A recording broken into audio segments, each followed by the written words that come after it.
Hello, everyone. Thanks for listening to Wake Up, Look Up, a podcast where we connect events happening in real time to the gospel of Jesus Christ.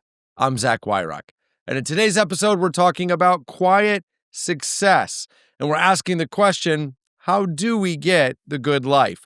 This is prompted by an article I read in the Wall Street Journal about how younger Americans are redefining success, or at least defining it differently than the generations that have come before them.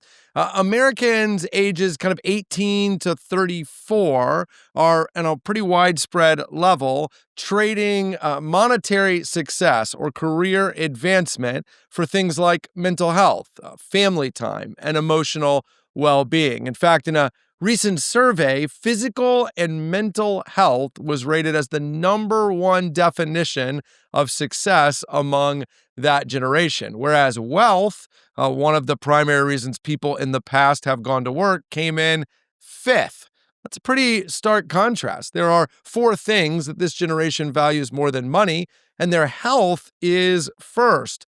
Social media is rife with influencers who are pushing a holistic kind of life. A get to work late, leave early, have other hobbies, other interests, be healthy kind of lifestyle. So while the good life used to mean fast-moving, big cities, lots of work, lots of money, it's now meaning more what you do with your time away from work than your time at work, which of course, for our perspective, begs the question, is that a good change? Is a move away from hard work or overwork or chasing financial success and stability to a more holistic lifestyle, does that represent biblical values? And the answer to that is a little bit of yes and no.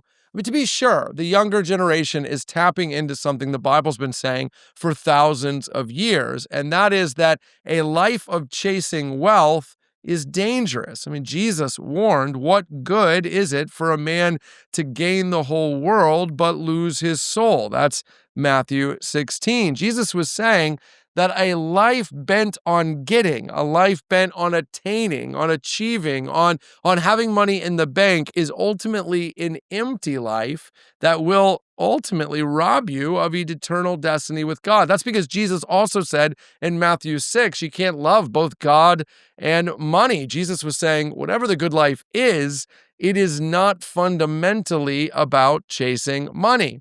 And believe it or not, self-care is something the Bible has been pushing us towards for a long time. The writer of Proverbs in Proverbs 17:22 says, a cheerful heart is good medicine. That's another way of saying it actually matters if you're happy and you're healthy. Don't forget, that comes in a book bent on wisdom. So when the Bible turns its attention to wisdom, wisdom is not always working more and making more. Wisdom sometimes is shutting work down in order to find happiness and healthiness detached from work. I mean, don't forget, the Bible was light years ahead of the surrounding cultures when God was way back in the Pentateuch promoting the Sabbath, taking a day off. Now, that was fundamentally about acknowledging that everything Israel had came from God, but it's also not surprising that that produced a particular kind of rhythm, a reminder that while work is a major part of our lives,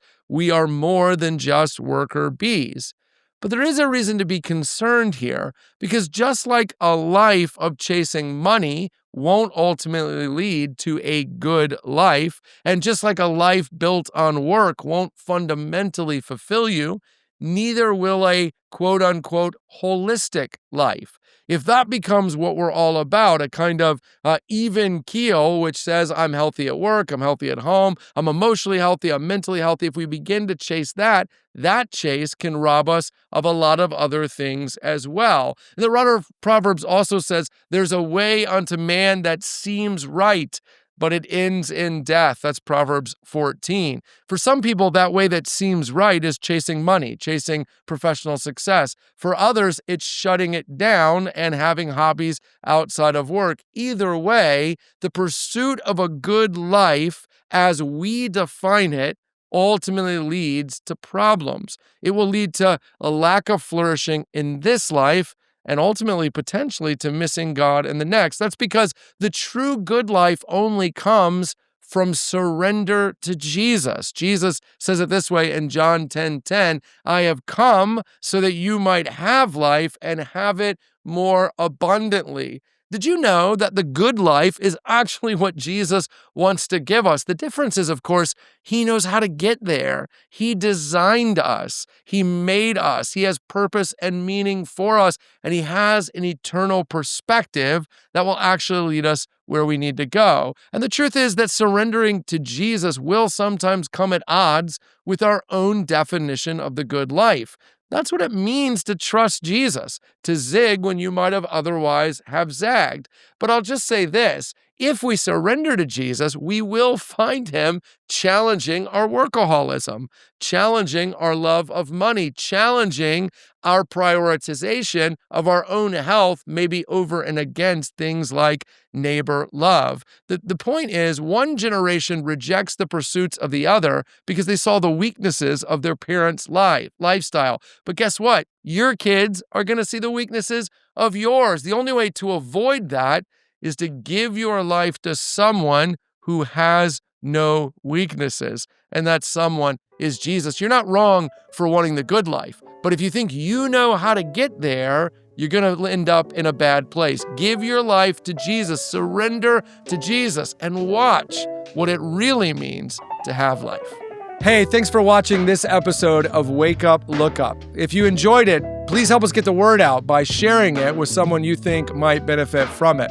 And while you're here, make sure to subscribe to our YouTube channel to get further content, or even download the CCC app, where you'll find even more resources to help you grow in your faith and relationship with Jesus Christ.